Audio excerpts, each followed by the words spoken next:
Special thanks to Horizon Therapeutics for sponsoring the Special Fathers Network Dad to Dad podcast, working tirelessly to research, develop, and bring forward medicines for people living with rare and rheumatic diseases. Discover more about Horizon Therapeutics' mission at horizontherapeutics.com. We were in the basically lobby area of Children's Hospital, and they, over the intercom at like 3 a.m, call is Greg and Sheree, which is not a good sign. So we wake up and we're like, what? And so we, please report to whatever, and they take us to the grieving room. They let us know what has happened, and they're working on him, and the lady slides a grieving book across the table. And I'll never forget, my wife slaps that book and slides it back at her and goes, "We will not be needing this today." Oh my God. It was so certain. I believed her. She knew. That's our guest this week, Dr. Greg Pursley, a chiropractor, owner of PC Medical Centers, and an author of 2 books available on Amazon.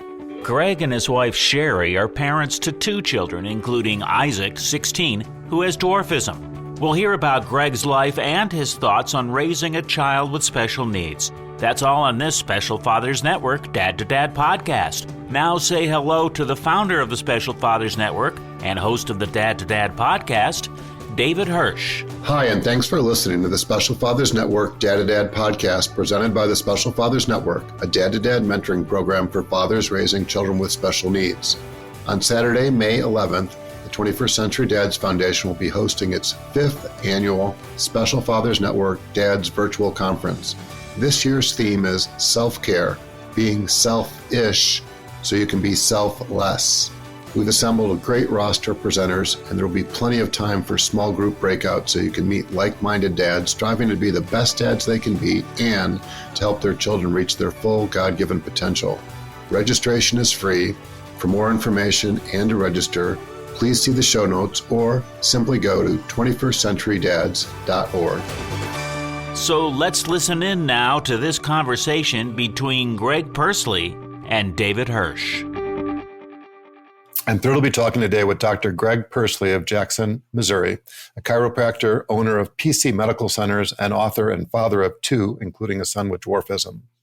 Greg, thank you for taking the time to do a podcast interview for the Special Fathers Network. Absolutely. I really appreciate you having me here, and I hope I can add value to the listeners.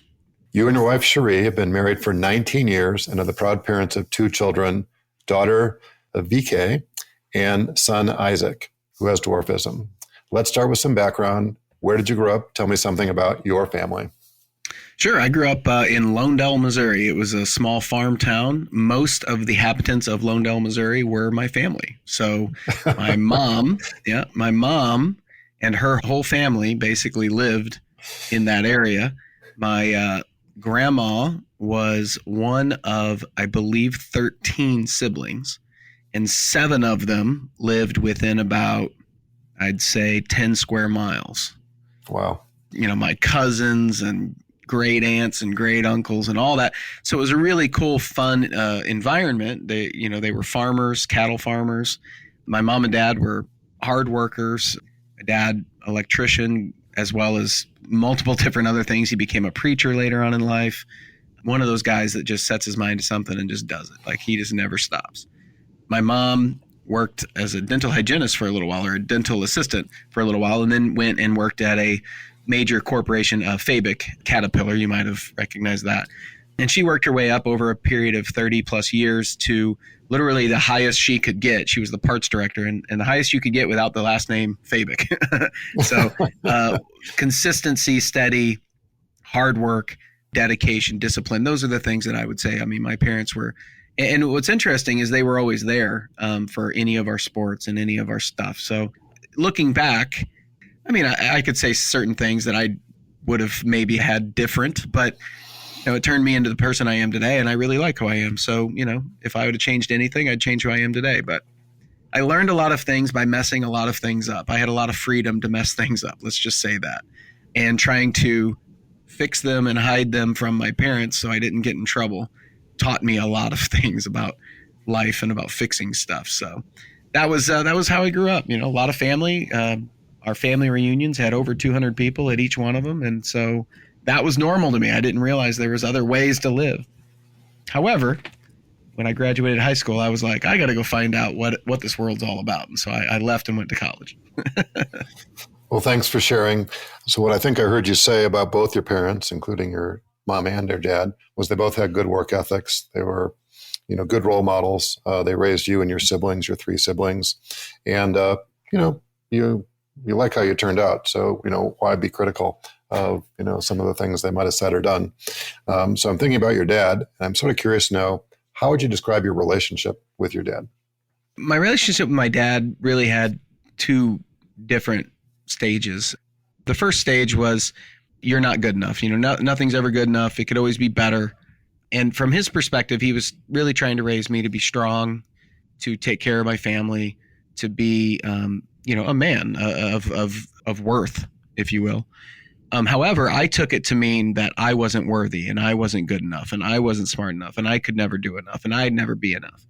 And so what that really turned into was insecurities that I think a lot of men deal with and face, and they're afraid maybe to admit it, or afraid to bring it up, or don't know who to talk to. Maybe they're not afraid. Maybe they just don't know. Maybe they feel like it's only them, because I felt like that for a period of time. When I met my wife, when I was 21 years old, we had a really great conversation. And at that point in my life, I decided that I wasn't going to hide the truth. I was just going to lay it all out there. And if somebody didn't like me for it, so be it. Having insecurity or low self-worth, you think all the things that you're saying are going to turn someone away. But when you just lay it all out there, my wife says, so let me get this straight. You're 21 years old. You're going to be a doctor in 2 years. You're athletic. You can sing. You can play guitar.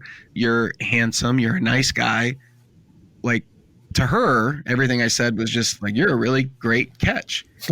And I looked at it and was confused almost, like, whoever you're talking about sounds awesome. Like, yeah, that's you. And so that was kind of the turning point where I started to have a different understanding and perspective. It took probably another decade to really understand the dynamic between my dad and I, and who he is and what he was trying to do, and how we worked together in certain ways and didn't work together in other ways. But now our relationship's great. I talk to him all the time and really look up to him. Guy went through a lot of stuff in his life, a lot of hardship, and figured stuff out. And I really can't fault him, because when I look back, he grew up with his dad, who, from what I gather, was not a great role model, was very narcissistic, very selfish. For a while when he was growing up, I think he probably had a drinking problem and didn't treat and set a good example to my dad and his brothers, which he has 3 brothers and 1 sister. And so the fact that he was even there and that he provided and that he was consistent and he worked, that shows a lot about his character and who he is. So you're just talking about your paternal grandfather, your dad's dad, mm-hmm. and the type of role model or influence that your dad grew up with, maybe not optimal, but he was present and was a provider. I'm wondering, how about your maternal grandfather, your mom's dad? So he lived maybe a quarter mile up the street my whole life. And so, when you have a farm, you have tractors and you have cattle and you have toys and 4-wheelers and all sorts of stuff. And you play with guns and so, as kids, we would mess with the livestock and, do dumb kid things. And so he was interesting because he would never yell at you, but he had this finger that he'd point at you. And he knew if that finger got going, like, oh man, I've done something, I'm in trouble. And it was just a different perspective, because my dad would just yell and scream and get mad and lose his, flip his lid. My mom's dad wasn't like that. And he really had 2 sections too. So I remember before he retired, he was very work oriented, just constantly. He would work all day and then he'd come home and work on the farm. And then the weekend he'd work on the farm. He just constantly, that's what he did. My grandma was the same way. And he was one of the reasons why my dad, who was living in his car in high school, my mom's dad took him in. And my dad, he basically said, hey, look, you play by my rules and work and I'll take care of you. That's kind of how I came to know how my parents got together and everything. And they lived, like I said, a quarter mile. So my whole life growing up, that's how far away. And there was pretty much any field you could go into. So I could take a 4-wheeler and be gone all day. And I would do that. I'd take a 4-wheeler and some guns and just be gone. And to some people that sounds crazy, but like that sounds crazy to me. I wouldn't let my kid do that. I'm like, man. And my parents were like, yeah, just be home before dark. Like, okay. So yeah, it was a very unique, but I'm very thankful for it because it taught me a lot of stuff. Yeah, well, thanks for sharing. And I just have to emphasize that you're talking about growing up in a very rural environment when you're talking about guns and just going off on your own and being yourself. Oh, very rural. 45 minutes from a Walmart. Right. Okay, that sounds crazy to people. And I'm not talking traffic 45 minutes. I mean driving at 50 miles an hour for 45 minutes to get to Walmart. Yeah. Well, that's a lot different than growing up in an urban area. Oh, yeah. Because if you're talking about young kids, like teenagers and guns, totally different MO, right? Exactly. So anyway, thanks for sharing. So in addition to your dad and your grandfathers, which we've discussed, are there any other men that played an influential role, perhaps father figures as well? I was lucky. I had a lot of male role models all around me. Like I said, my dad had multiple brothers, 3 brothers, and learned different things from different times from them. My mom had a couple brothers, and same thing, lots of work ethic, lots of cousins, older cousins. Our family kind of came in 2 spurts. There was this first group of cousins, and then there was this gap, and then there was this second group of cousins. And the first group of cousins, I was the youngest, and I was, I was 14. My closest one was a senior in high school when I was a freshman in high school. And then they got older from there. And so they tormented me a lot. And so now it's kind of funny because they all, when we are at family events, they all are like, hey, don't hurt me, or whatever. They like apologize and beg for it. And I'm like, look, man, like I said, I like who I became, but they always like to bring up old stories. I'm like, yeah, I remember that differently than you remember that. But well, it sounds like you emphasized, there's a lot of first relatives, cousins for that matter, right, that grew up in a very small rural community where you got to know each other really well over a longer period of time. Yeah, that's really all you had to do was hang out with them. Yeah. I mean, you couldn't go walk to the baseball park. Like the nearest baseball park was, I don't know, the next town over. So it was just a lot of mischief. We just got into it. We learned a lot of stuff, but it was from just playing with things and trying to figure stuff out. And I did a lot of FIO, a lot of figure it out. So my recollection was you did your undergraduate at Hannibal LaGrange, and then you did your grad school at Logan Chiropractic College. Yep. And did you know from an early age that you wanted to be a chiropractor, or how did that come about? Yeah, when I was really young, my mom even remembers and tells me that I wouldn't take medication. Like that was just always something. I wouldn't take ibuprofen or pain meds or whatever. So when I was a junior in high school, my anatomy class took a tour to the local chiropractic college. And so as a junior in high school, I knew this is what I want to do. So I went to Hannibal LaGrange to play baseball instead of going to a bigger school like Mizzou or something. Because if I went to a bigger school, I was going to sit the bench for 3 or 4 years. But at Hannibal LaGrange, I could start for 2 years. So I went there and started and had a good time. But I realized big leagues probably wasn't in my future as far as that goes. So I decided that I'd go to grad school. So I took my 2 years at Hannibal LaGrange, left. And when I graduated with my associate's degree, we walked on Saturday. I moved on Sunday. And on Monday, I started Logan, the accelerated science program. I did that for 8 months, got the rest of my hours that I needed, and started grad school. And I was 19. Wow. Have you always worked at the same business, this PC Medical Centers, or was there a stop before that? There's 10 trimesters in chiropractic college. In trimester 4, I met my wife. In trimester 6, we got married. In trimester 9, I had a kid. And then I graduated after tri 10. So after graduation, I didn't really know where we were going to go, what we were going to do, but we ended up acquiring a practice 2 hours away from our hometown in Cape Girardeau, Missouri.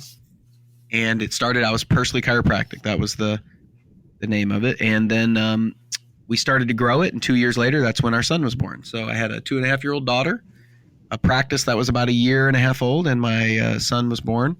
And that's when everything took a turn. Everything went in a new direction, let's say, because he was born with dwarfism and we had no idea until the day he was born. Well, before we jump into that and the world of special needs, I'm sort of curious to know, how did you and Sheree meet? Through a mutual friend. So there was a girl that was in a class that was in one of my accelerated science programs class at Logan. That she was the mutual friend. So we were at the beginning of a trimester party. Every year we had a beginning of the trimester and end of the trimester party.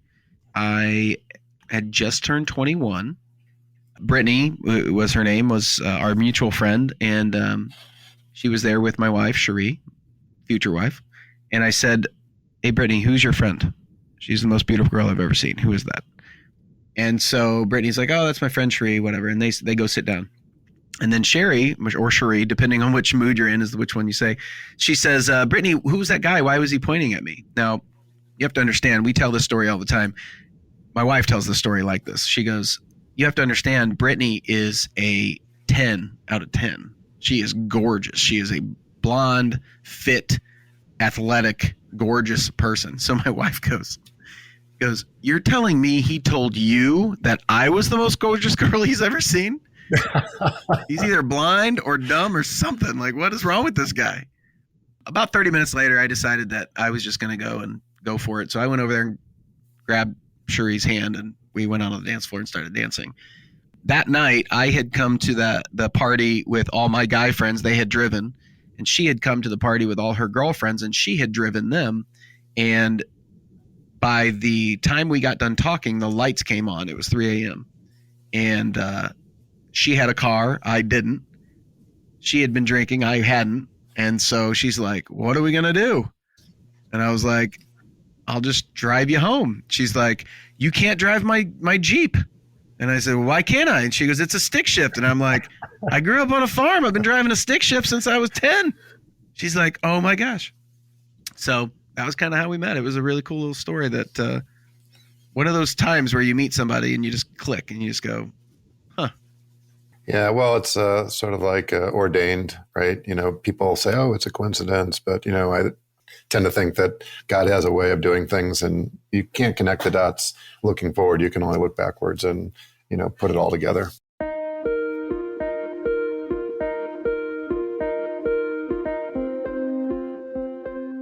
Let's talk about special needs first on a personal basis and then beyond. So Izaac's your number 2. You had mentioned a moment ago that he has dwarfism, and I'm wondering, how did that diagnosis come about? Did you know it in vitro? Did you find out right at the time of birth, or was it done later? He was a scheduled C-section. The entire pregnancy was normal. We had ultrasound at 20 weeks. That looked normal. Everything looked good. So we went in for the planned C-section because my wife had an emergency C-section with my daughter. They didn't want to take any risks, so they just planned a C-section with him. And so we went in 7 a.m., went for the planned C-section, you know, all that anticipation. You got your funny hat on, you got your slippers on, and you're, you know, all excited. And it was just a different experience. With my daughter, when they did the C-section, they got her all cleaned up and handed her right to me. With him, they did everything, and then they basically said, "Here's your son. We're going to go and check him out." And off they went. And I was like, looking back, that's odd. At the moment, I was just like, "Oh, okay, whatever. Different hospital. Maybe it's different. I don't know." And so we, you know, got my wife all situated and everything. We went back to the room and, you know, she's like, "I want to hold my kid." So they finally brought him in later on and we're all, you know, sitting there and I'm holding him and my wife's holding him and then my family comes in and everybody's kind of just hanging out. And finally I'm sitting there in a chair and I still have a picture of it where I'm holding him and my daughter's there and we took a picture. And right after that picture, the doctor comes in and says, "Hey, I need the family to leave. I need to talk to the parents." And that's kind of odd. And I remember my dad looking at me and goes, "Everything okay?" You know? And I was like, "I think so." So they all leave. And the doctor says, "You know, we're almost positive your son is born with dwarfism." And so we were like looking at each other going, "We have no family history of this. What does that mean?" Now, luckily I had a little medical background, so I kind of knew a little bit. I'm like, okay, that's a genetic thing. We don't have any family history. Come to find out, people that are born with dwarfism have 80% of them are born without any family history at all. They're average height parents, no family history. It's a genetic change in the third trimester of pregnancy. When the bones go to grow longer, that part of the genetic chain doesn't activate. It just doesn't work. It's broken or it doesn't work. And so that is what actually develops dwarfism. Now, there's over 200 types of dwarfism. He has the most common, which is called achondroplasia. If you break that word down, A means no, chondro means bone, and plasia means growth. So no bone growth. It means it doesn't grow long. So their bones are typically shorter, but the long bones especially, and they're softer. What's interesting about him is he was actually born with, there's the thing called polydactyly, and that is extra digits. He had an extra pinky toe in each foot, and he had the beginnings of an extra finger on his right hand, an extra pinky finger. And so we find out, well, he can live an average life and all that. And then within the first 3 months, he starts to have breathing problems. And we're visiting the geneticist because they're worried about something called polydactyly short rib syndrome, which is a form of dwarfism that basically the ribs compress the lungs and there's no cure, and within 3 years they can't support themselves anymore. And so we were worried about that for a long time. At 3 months old, he started requiring oxygen to supplement because he couldn't keep his oxygen level up. Well, come to find out later on, it was because he was actually breathing in micro aspirations and causing his lungs to build up fluid, which turned into bacterial infections. And so from 3 months to 9 months, he kept fighting off different bacterial infections. At 9 months old, he finally got a decompression surgery. And he also later on, at about 11 months old, he had to have a trach and vent to help him breathe because his lungs would not support him anymore. So we celebrated his first birthday at Children's Hospital. We celebrated my daughter's third birthday at Children's Hospital. And, our lives were forever changed. She was being passed around and really, really overlooked. You talk about a 2.5-year-old who has a younger sibling and now all the attention's on the younger sibling. I mean, we were in survival mode. Keep him alive, keep the family together, try to make enough money. Like it was chaotic. And we talk about that first book we talked about earlier was the book I wrote called A New Kind of Normal. And it was really me talking about the direction we thought we were headed. And then he was born and what happened to every member of the family and how it affected my daughter and my wife and me, and how the new normal became chaos. Like just try to make it through, but there's a lesson in that. It's always finding what's good about this, That's one of the things I learned in that process. Well, thank you for sharing. It sounds like quite a chaotic entry into the world, Izaac's entry into the world. Typical birth, C-section birth, if I can just paraphrase what you've said. You get this news shortly after his delivery that they're almost certain he has dwarfism. This puts you down a path that you couldn't have anticipated. 3-month breathing problems, oxygen, microaspirations. 9 months, things start to heat up, and then you guys make probably what sounds like a difficult decision at 11 months to do a tracheotomy, and he's on a vent. And how long was he on a vent for? Total, he was on the vent until he was 8 years old, 8.5 years old. And then 9 years old is when he actually got the trach sewed up, the actual tracheotomy sewed up, or closed. It really didn't get sewed up, it got closed. The first 3 years, from when he was 1 year old to 4 years old, he was pretty much on the vent all the time. Like when he first got on the vent, if he disconnected, you had 15 seconds to get him. And if you didn't, he was going to pass out. That's how weak his lungs were. He had no reserve. Started to get better, and we were able to kind of come on and off a little bit until he was 4. Then he got RSV, set him back. So then he had to get back on 100% of the time. So when he was first on it, it was 100% of the time, max settings, all oxygen, 100% of the time. Just to kind of give people perspective, we personally revived him 4 times. Wow. Well, the hypervigilance, that's what I think of that comes along with having such a fragile child, right? Because, like you said, if the vent becomes disconnected, somebody has to be right there, right? No wiggle room. Somebody's got to be there 24/7, right? Yeah, and we were lucky enough to live in the country we live in certain aspects, because in other countries he wouldn't have made it. because he wouldn't have had the surgeries. He wouldn't have had the resources. And we had nursing help after a little bit that would come in and watch him at night so we could actually sleep. He was on multiple different pieces of equipment that would have alarms, a sleep apnea belt, pulse ox. He had a heater on the vent. If there was a heater malfunction at all, it would beep. He had the vent itself that would beep. So like any one of those things could cause beeping. And if no one else was there, you would have to get up and go and check it. I mean, it was just one of those times. Like, we call those years the sweatpants years, my wife and I do, because it was just, working out wasn't a priority. We were just trying to get by, eating whatever, just we didn't focus on health a whole lot. Yeah. Well, thanks for sharing. Looking back, he's 16 now. Was there some advice you got maybe early on that helped you put the situation in perspective, helped you, more than just survive? I can't remember any specific advice, but the mantra was just kind of like, it was just keep going. I think that's where I really developed the phrase, what's good about this? I always ask that question about anything. What's good about this? We are opening ourselves up to an opportunity to meet people we never would have met. We go to the Little People of America convention every year. We've met so many people we never would have met. It made us stronger instead of driving us apart. It made my daughter grow up real fast. She became very mature for her age, which has turned out to be, she's a remarkable young woman, 18-year-old that's well beyond her years when it comes to maturity. So, I mean, there's a lot of good that comes out of it. It depends on what you focus on, though. You can focus on the woe is me, why me, the bad, the pain, the frustration.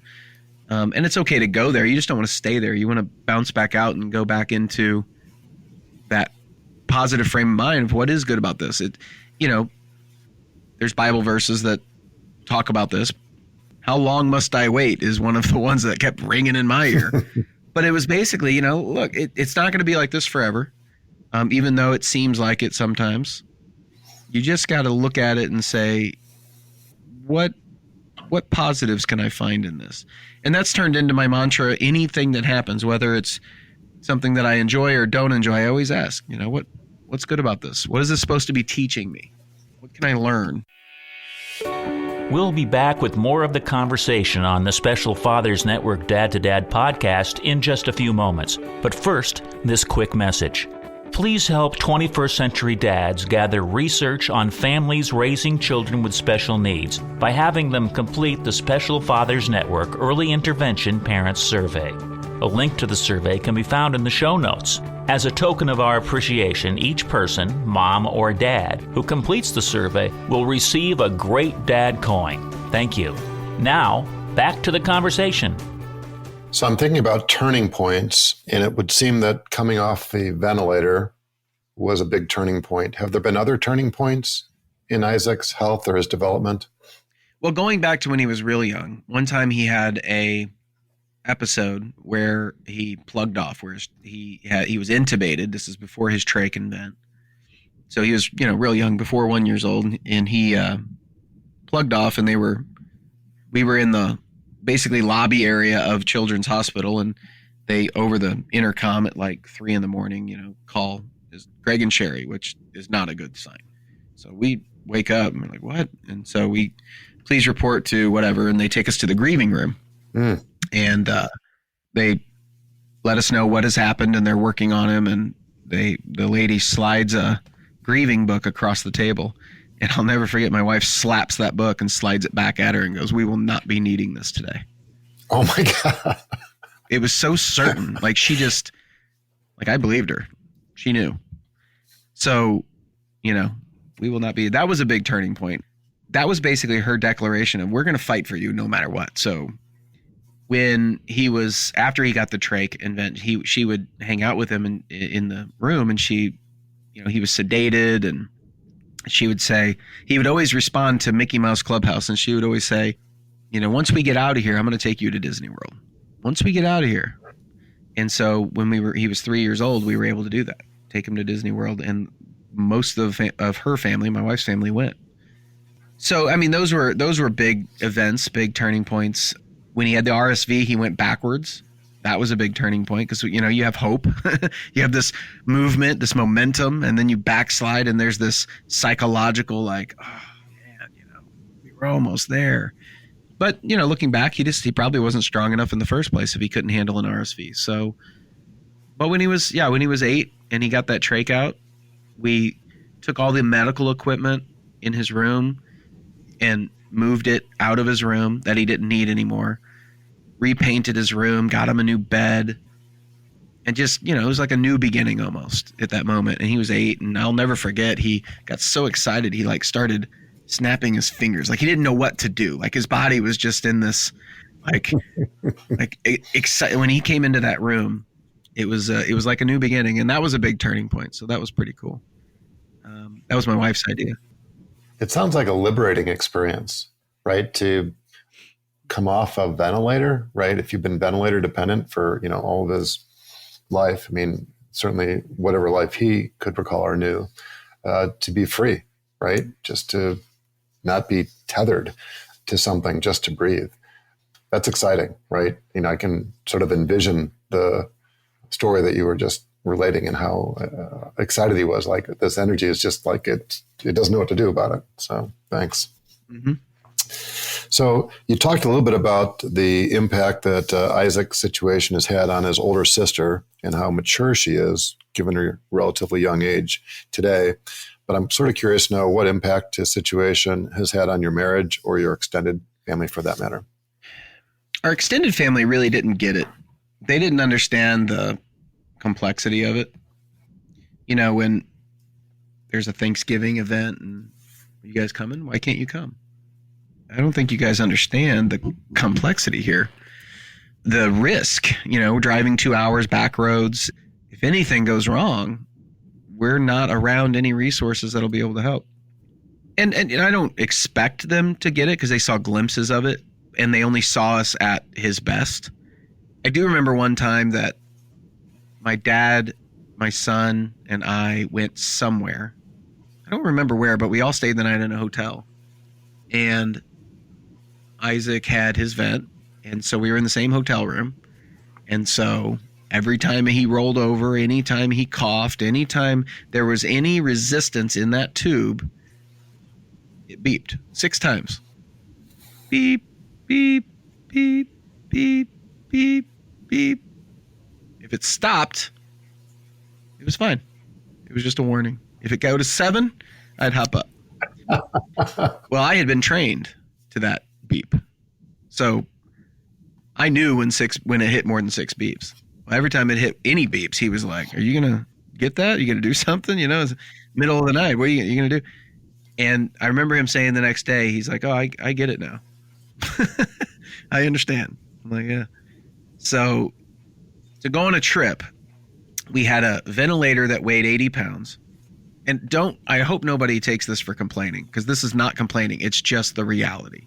I'm just stating the way it was, because I'm very grateful that we even had the option to have a ventilator to help him breathe. Okay. But you know how when you travel, you have a suitcase. Well, I had my suitcase with his stuff and my stuff. And then we had a ventilator that weighed 80 pounds. That was over my shoulder. We had a suction unit that was over another shoulder. We had a backup battery pack and a heating unit and an oxygen tank and a stand. And so, you go to bed and it's not like you just lay down. It's like, okay, got to put the stand up, got to get the oxygen on there, got to put the vent on there, take it out of its carrying pack, change over the cone. You had to have extra supplies for everything because if a cone cracked, which was the connection between the vent and the tube, so like there was just a lot more to it. And to us, it was normal. It's like, well, it's just what you do, And I think everybody that has a kid, not everybody, but for the most part, the average parent will do whatever it takes for their kid.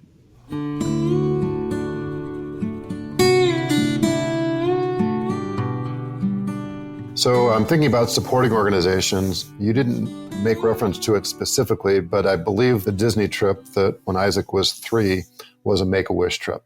Yeah. So that's part of the Make-A-Wish Foundation. So obviously that organization, at least for that experience, played a very important, role, right? It was something that meant something to Izaac. It meant something to the whole family, the extended family for that matter, to be able to go to Disney and have that experience. Were there any other organizations that have played an influential role on Isaac's behalf or your family's behalf as well? Oh yeah, multiple ones. When we took the trip to Disney, it was a Make-A-Wish trip, so we're very grateful for Make-A-Wish. That was it was amazing.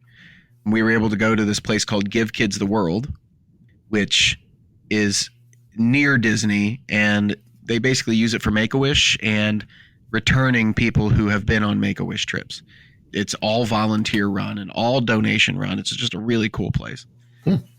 The Little People of America has they work together. It's called Dwarf Athletic Association of America. It's called DAAA. That organization has helped Izaac. He is so into sports. He looks forward to participating, and they always have the DAAA games during the Little People of America conference. So both of those are major. The Ronald McDonald House was a major help during the times when he was in hospital for 6 weeks or 8 weeks or 3 months. Yeah, they would charge like $7.50 a day to stay there. I mean, it was ridiculous. People would donate food and coffee, and just really, really cool organization that was as well.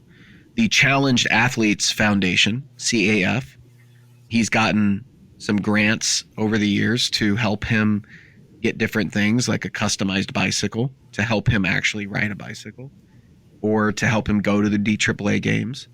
So that's a huge organization as well. I mean, those are the ones that have played a major part nationally, I would say, but there's even a local special needs baseball club that helped him participate in some baseball activities. That was really cool. But yeah, there's a lot of organizations that have played a huge role, and it's given us the opportunity to have the desire to give back to those organizations. And so we do a lot of awareness and fundraising and donating and those type of things, posting online and things to give people the awareness that these organizations do really help individuals, and it makes a big difference. Yeah, well, thanks for sharing. I'll make a special effort to include information on each of those in the show notes, so it'll make it as easy as possible for one of our listeners to follow up. Let's switch gears and talk about your books. You made reference to the first of the two books, A New Kind of Normal, which came out in 2012. So what's the backstory on that? A New Kind of Normal was, it's an interesting backstory of how it came about. So when Izaac was in Children's Hospital, it was 2 hours away from my hometown. My daughter was being passed around to my family and my wife's family, which was 2 hours away from where we lived. So everybody was 2 hours away from each other. I would come home from work because I was the only income source. My wife was in St. Louis with Izaac. My daughter's with our family. So I had a lot of time in the afternoon, evenings after work to just be alone. So I would write down all my thoughts. I actually journaled it on my computer and just had a diary basically. And I would put everything in there. My fears, my worries, my concerns, financial concerns, emotional, mental, physical, like everything. And so about, a year of doing that, my computer had some sort of glitch and I didn't want to lose certain things. So I printed off that journal, but I tried to print it off at work. It didn't go. It didn't work. And I forgot about it. Well, when I got home, it connected to my home printer and printed, which was in our basement. I didn't see it, didn't even pay attention, didn't know. I go back to work. The next day, my wife's in the basement, sees something on the printer, picks it up, starts reading it. That night on the way home, she calls me. She says, "Is everything okay?" Because I had written everything in there. I'm like, "What do you mean?" She's like, "Well, I just read this thing that printed off." And I'm like, "Oh, man." And she said, "You need to turn this into a book. Like, this needs to be a book." And so that's where it came from. So I contacted, I believe it was 23 different publishers. And they all wanted to do, hey, do self-publishing. It'll be $3,000, $4,000 to put it together, whatever. And I'm like, you guys don't understand. I don't have any money right now. Like, I am broke. So I'm not doing that. Well, finally, after a bunch of attempts, one of them finally said, "We want to publish your book." So That's how it got published. And it just categorizes the first 3 years of our life and the different struggles. Like one of the chapters is a simple trip to Walmart. And we would try to put our son and our daughter into normal activities and try to be involved as much as possible. Even though it was a pain and it took a lot longer to go to Walmart with Izaac, we wanted him to go to Walmart, experience it. So we would go to Walmart and I would have a cart for the groceries and she'd have a cart for him and all of his equipment. Or my daughter had a Barbie Jeep and we would hook up a wagon to the Barbie Jeep and we'd put all of his equipment in there and my daughter would drive him around in the Barbie Jeep. And so we tried to normalize his life. And I think in certain aspects that turned into why he's very confident and just outgoing, very outgoing. Yeah, well, what I think I heard you say is that this is just part of your own therapy, right? Getting your thoughts, out of your mind, typing them into your computer. It gets printed off sort of inadvertently. I mean, you tended to print it, but, and the way that Sheree learns about this and how it becomes an actual book. And, it's authentic, right? This is just, things that were going on that, were then the current reflections that you were having. So I'm very curious to dive a little bit deeper into that. I did have the opportunity to read your second book, the title of which is Fix Your BS. Most people probably think that BS stands for, well, what it normally stands for, but, in sort of a creative way, the cover of the book highlights BS stands for belief systems. So I thought that play on, the call it acronym for BS is a very creative one. So what's the backstory? That book just came out in 2023. So a decade or more transpired from book number 1, A New Kind of Normal, to book number 2, Fix Your BS. So yeah, during that time, you go through a lot of internal struggles. The initial part was a very, why me? How could this happen? What did I do wrong? You blame yourself, you blame other people. Then you start to kind of change your perspective and say, well, we're going to make the best of it. What's good about this type deal? And I went through a lot of self-help programs trying to figure out my own mindset and my own thought processes, my own beliefs about what was going on, and just trying to internally search myself. And through that process, I learned a lot about humans and what drives us and how our habits and our processes make a huge difference into the result or outcome of our lives. And I wanted to take the things that I had learned from experience, but also from other individuals that I had learned from, and just document them into a system that people could put into their life. What I found was, in working with hundreds of people now, is that most people are living someone else's idea of the life that they should live. Their parents, their father, some other, role model in their life that says you should do this, and then they go into that path, but it's not their true identity of who they believe they should be. So there's a disconnect. So then they're unhappy.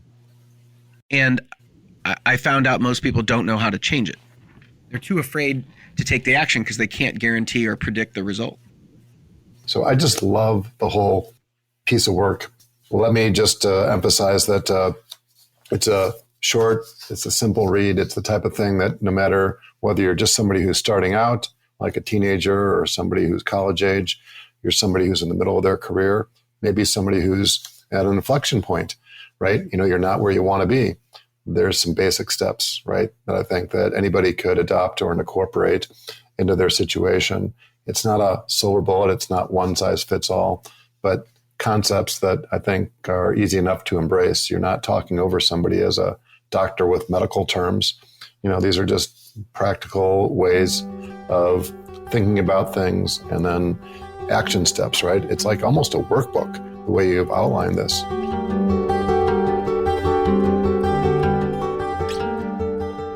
So I'm thinking about advice now, and I'm thinking about parents raising a child with special needs, specifically the dads. And I'm wondering if there's one or two pieces of advice that come to mind. Sure, absolutely. First one is you're not alone. You're going to have the tendency to want to internalize it because most men feel like I'm the man of the house. I have to, produce. I have to be strong.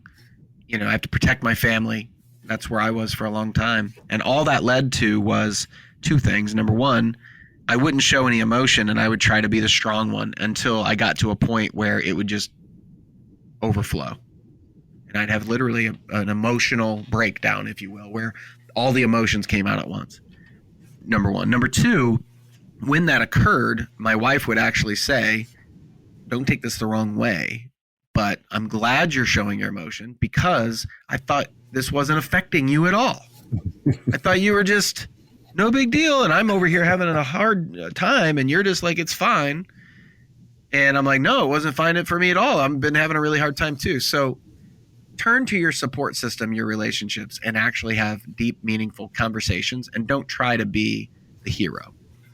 It's hard and it sucks at times and it's scary and emotional and fear and frustrating. And it's okay if you understand that those emotions are there to serve you and teach you something. And if you think of it that way, then when the emotion rises up, you go, interesting. What is this trying to teach me? And I didn't learn that until I was 30 something. And that was outside of after we had dealt with all that. So if I'd known it in the middle of it, it would have helped. I think it would have helped me, which is why I took the time to write the book. So it would hopefully help other people. Yeah. Well, thanks for sharing. You're not alone. And talk about things, engage, right? I think that's what I heard you saying. So why is it you've agreed to be a mentor father as part of the Special Fathers Network? Because I think when you learn something or come to a realization in life, in any area, I think it's your duty to teach it to others. I think it's selfish to keep it to yourself. I just think that's wrong. And so I just think it's literally my duty as a man, as a person, to help others who may be going through a tough time wherever they're at. And if I can help them in any way, shape, or form, and if I help one person, well, then I've made an impact. Yeah. Well, we're thrilled to have you. Thank you for being part of the network. Is there anything else you'd like to say before we wrap up? Just, if you're in a situation where it's tough, like I said, there's people around you. You can reach out to me. You can direct message me. I'll answer your questions. I'll help in any way I can. But there's resources. There are more resources than you think there are. My wife actually got a job working for the state of Missouri as a family partner. And one of the requirements is that you have to have a special needs kid so you understand what people are going through. And what this organization does, is it helps people with special needs kids find resources because the first thing you feel like is you're alone. You don't know where to turn. You have more questions than answers, more emotion than you can deal with. And so there are resources out there. And there are people that actually care. I mean, you're one of them. Yeah, well, thanks for sharing. Let's give a special shout out to Dr. Richard Schuster of the Daily Helping Podcast for helping connect us. Yeah. If somebody wants to learn more about your work, the books, to contact you, what's the best way to do that? Really, the best way is to either go to my website or Instagram, and both of them are the same, Dr. Greg Pursley. drgregpursley.com or Dr. Greg Pursley, Dr. Greg Pursley on Instagram. And I help people and business owners, and I have different programs and stuff, but that's not the point. The point is to be there for a resource for other people.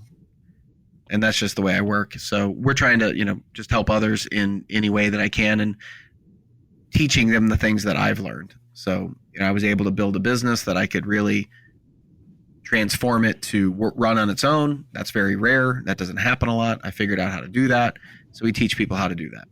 We have a special needs kid, and we figured out how to keep our relationship together. And even though there were really hard times, so I help people do that. We had rocky finances for a long time, made a lot of mistakes. I help people avoid that. So it's just, I try to be a resource for people, and I hope people will reach out. But either my website, you can go there, check out some of the stuff that we're doing, or you can go to my Instagram, direct message me, and get free information. So I'll be sure to include that in the show notes so it does make it as easy as possible for somebody to follow up with you. Greg, thank you for the time and many insights. As a reminder, Greg is just one of the dads who's part of the Special Fathers Network, a mentoring program for fathers raising a child with special needs. If you'd like to be a mentor father or are seeking advice from a mentor father with a similar situation to your own, please go to 21stcenturydads.org. Thank you for listening to the latest episode of the Special Fathers Network Dad to Dad podcast. I hope you enjoyed the conversation as much as I did. As you probably know, the 21st Century Dads Foundation is a 501c3 not-for-profit organization, which means we need your help to keep our content free to all concerned. Would you please consider making a tax-deductible contribution? I would really appreciate your support. Greg, thanks again. Absolutely. Thanks for having me. And thank you for listening to the Special Fathers Network Dad to Dad podcast. The Special Fathers Network is a dad-to-dad mentoring program for fathers raising children with special needs. Through our personalized matching process, new fathers with special needs children match up with mentor fathers in a similar situation. It's a great way for dads to support other dads. To find out more, go to 21stcenturydads.org. And if you're a dad looking for help or would like to offer help, we would be honored to have you join our closed Facebook group. Please go to facebook.com/groups and search Dad to Dad. Lastly, we're always looking to share interesting stories.